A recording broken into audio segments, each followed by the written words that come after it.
Hello students, कैसे हैं आप सब।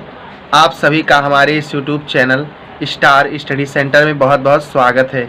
आज के इस वीडियो में हम अध्ययन करेंगे इंटर कक्षा के हिंदी विषय में संकलित संस्कृत खंड के प्रथम अध्याय, जिसका कि नाम है भोजस्योदार्यम, भोज की उदारता, राजा भोज की उदारता।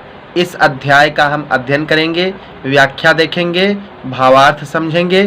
तो बने रहिए हमारे वीडियो में एंड तक। वीडियो को आप स्किप मत कीजिएगा, क्योंकि अगर आप स्किप करेंगे तो आपको कुछ भी समझ में नहीं आएगा। तो चलिए बिना देरी के वीडियो शुरू करते हैं। लेकिन उससे पहले एक रिक्वेस्ट आपसे, अगर आपको हमारा यह वीडियो अच्छा लगता है तो आप हमारे चैनल को सब्सक्राइब कर लीजिएगा और वीडियो को एक लाइक कर दीजिएगा। आपकी एक लाइक हमारे लिए मोटिवेशन का काम करती है। तो चलिए फ्रेंड्स, वीडियो शुरू करते हैं। तो पाठ अध्ययन करने से पहले हम देख लेते हैं प्रश्न ज्ञान क्या होता है, किस तरीके से संस्कृत खंड का प्रश्न पूछा जाता है। परीक्षा प्रश्न पत्र की योजना के अनुसार इस प्रकरण के अंतर्गत, किसके प्रकरण के अंतर्गत? संस्कृत खंड के अंतर्गत पाठ्यक्रम में निर्धारित पाठों में से दिए गए गद्यांशों और श्लोकों में से एक गद्यांश और एक श्लोक का ससंदर्भ हिंदी में अनुवाद पूछा जाता है। इसके लिए पाठ्यक्रम में 4+4 = 8 अंक निर्धारित है। तो भोजस्योदारम, भोज की उदारता, ध्यान से देखिएगा आप लोग।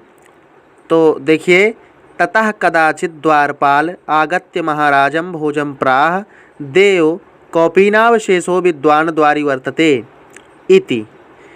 तभी, ततः मतलब तभी, कदाचित माने किसी समय, द्वारपाल यानी राजा का एक द्वारपाल होता है, राजा भोज का दरबार जारी रहता है। उस समय कोई द्वारपाल आगत्य मतलब आकर के महाराजम भोजम प्राह, महाराज भोज से कहता है कि हे देव, कौपीन मतलब लंगोटी और अवशेषों माने जो है, यानी ऐसा व्यक्ति, ऐसा विद्वान है, विद्वान जान पड़ता है और जिसके शरीर पर केवल लंगोटी मात्र ही दिखाई पड़ती है, वो दरवाजे पर आया हुआ है।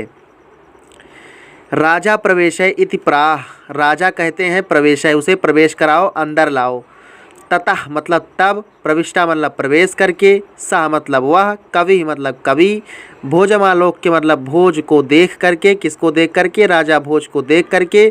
अद्य में दरिद्रनाशो भविष्यतीत मत्वा तुष्टो हर्षाश्रूण मुमोच, कहता है कि आज मेरी दरिद्रता का नाश होगा, ऐसा मानकर संतुष्ट हो। हर्ष के आंसू उसने ढलका दिए, यानी उसके शरीर से खुशी के आंसू निकल गए कि अब तो मैं राजा भोज के दरबार में पहुंच गया हूं और मेरी जो दरिद्रता है उसका आज तो नाश होकर ही रहेगा। राजा तमालोक्य प्राह, राजा उसको देख करके, तम मतलब उसे, आलोक्य मतलब देख करके, प्राह मतलब कहते हैं, कवि, हे कवि, किम रोदिषि, क्यों रोते हो? ततः कविराह राजन आकर्ण्य मद गृह स्थितम, तब राजा से कवि कहता है कि हे राजन, मेरे घर की स्थिति को सुनो। ये श्लोक आगे आपका दिया है, आप इसको, श्लोक को देखिए। अये लाजानुच्चय पथिवचनामकर्ण्यम गृहिणी शिशो कर्णो यत्नाथ सुभिपिते होती दीनवदना मय क्षीणो पाए यद कृतम दृशावश्रु बहुले तदंता शल्यम में तमें से पुनरुद्धुम उचिता। आइए का अर्थ होता है, मेरी दीनमुखी पत्नी ने, उसकी पत्नी रास्ते में अपने बच्चों समेत जा रही थी, यानी घर पर ही थी। तो उसकी पत्नी जो रास्ते में एक बेचने वाला जा रहा था, खीले बेचने वाला जा रहा था, तो उसके बोलों को सुना कि खीले ले लो, खीले ले लो, जैसे उसने कहा, तो उसकी पत्नी ने ऐसे स्वर को सुनकर बच्चों के कानों को यत्नपूर्वक बंद कर दिया और मुझ साधनहीन पर जो अश्रुपूरित दृष्टि डाली, मेरे हृदय में चुभे उस कांटे को, अर्थात जो दुख भरी दृष्टि मेरे हृदय में कांटे की तरह चुभ गई, उसको निकालने में आप ही समर्थ हैं। कहते रहे ना, मैं छीड़ो पाए यद कृतम दृशावश्रु बहुले तदंत्याशल्यम में तो मैं से पुनरुद्धुम उचिता। इस तरीके से आगे देखिए, राजा शिव शिव इति उदीर्यन प्रत्यक्षरम लक्ष्यम दत्वा प्राह त्वरितम गक्ष गेहम त्वद्गृहिणी खिन्ना वर्तते अन्यदा भोजः श्रीमहेश्वरम नामितुम शिवालभ्यम अगच्छत् तदा कोऽपि ब्राह्मणा राजा नाम शिव सन्निधो प्राह देव। राजा शिव शिव शिव कहते हुए उदारता से उसी क्षण उसे 1,00,000 मुद्राएं देते हुए कहते हैं कि त्वरितम मतलब तुरंत, गक्ष माने जाओ, गेहम माने घर पर, तुम्हारी स्त्री दुखी प्रतीत होती है। दूसरे दिन भोज श्री महेश्वर जी के शिव जी को नमस्कार करने के लिए शिव के मंदिर में गए।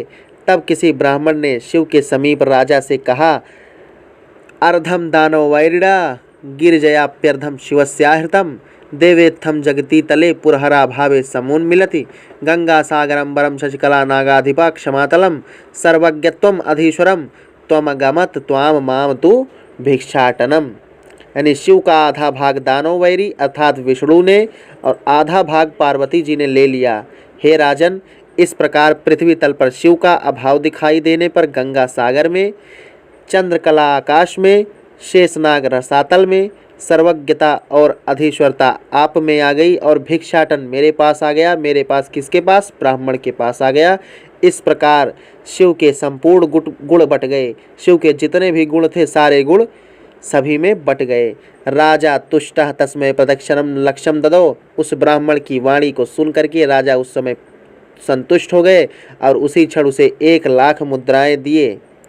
अन्यदा राजा समुपस्थिताम सीताम प्राह देवी प्रभातम वर्ण इति सीता प्राह। राजा के दरबार में उस समय दूसरे दिन एक सीता नाम की कवित्री थी, तो उससे कहा कि अब तुम प्रभात का वर्णन करो। तो वो प्रभात का वर्णन किस शब्दों में करती है, आगे श्लोक दिया गया है, देखिए। विरल विरलाह अस्थूलास्ताराह कलाव यु सज्जनाः मन यु मुनेः सर्वत्रैव प्रसन्नं भुन्नवः अपसरति च ध्वान्तं चित्तास्तमयु दुर्जनः व्रजति च निशाक्षिक्रम लक्ष्मीर्नुद्यमिनाम्निउ। कोई बड़े मोटे तारे ऐसे दिखाई दे रहे हैं। भावार्थ है इस श्लोक का, जैसे कलयुग में सज्जन मुनि के मन के समान आकाश सर्वत्र प्रसन्न निर्मल हो गया है। जैसे सज्जनों के चित्त से दुर्जन दूर हो जाते हैं, ठीक वैसे ही अंधकार दूर हो रहा है तथा रात्रि उद्योगहीनों की लक्ष्मी की तरह तेजी से भागी जा रही है। जैसे किसी व्यक्ति का अगर उद्योग क्षीण हो जाता है, नष्ट हो जाता है, तो उसके पास से पैसा कितनी जल्दी चले जाता है वो सब आप जानते ही हैं। इसी तरीके से रात्रि भी उसी उद्योगहीन की लक्ष्मी की तरह व्यतीत हो रही है, अर्थात आलसी पुरुष के धन की भांति निशा शीघ्र समाप्त हो रही है। राजा तस्मै लक्ष्यम दत्वा कालिदास संप्राह सखे। राजा उसे भी 1,00,000 स्वर्ण मुद्राएं देते हैं और दे करके कालिदास जी से कहते हैं, सखे हे मित्र, त्वमपि, त्वम मतलब तुम, अपि मतलब भी, यानी तुम भी प्रभातम माने प्रभात का वर्णय इति वर्णन करो इस प्रकार। तथा कालिदासः प्राह, तब कालिदास जी ने कहा, अभूत प्राची पिंगारस्पतेरु प्राप्त कनकम गतच्छायश्चंद्रो बुद्धजन यु ग्राम्य सदसि क्षणम क्षीणास्ताराः नृपतय इवानुद्यमपराः न दीपा राजन्ते द्रविड़हैते नाम्यु गुणाः। पूर्व दिशा सुवर्ण को प्राप्त कर पारे की भांति पीली हो गई है। गंवारों की सभा में विद्वजन की तरह चंद्रमा कांतिहीन हो गया है। अनुद्यमी राजाओं की तरह तारे क्षण भर में क्षीण हो गए हैं। धन हीरों के गुणों की तरह दीपक नहीं चमक रहे हैं। राजा अतितुष्ट तस्मै प्रदक्षिणम लक्ष्यम ददो। राजा बहुत ही संतुष्ट हो करके उसको भी, यानी किसे, कालिदास जी को भी प्रत्येक अक्षर पर 1,00,000 मुद्राएं दी। जितने जितने वो अक्षर बोलते गए उतने उतने 1,00,000 मुद्राएं कालिदास को राजा ने दिया। प्रिय विद्यार्थियों, आज के इस वीडियो में इतना ही। आपको वीडियो कैसा लगा कमेंट करके ज़रूर बताइएगा। तब तक अगले वीडियो के लिए नमस्कार।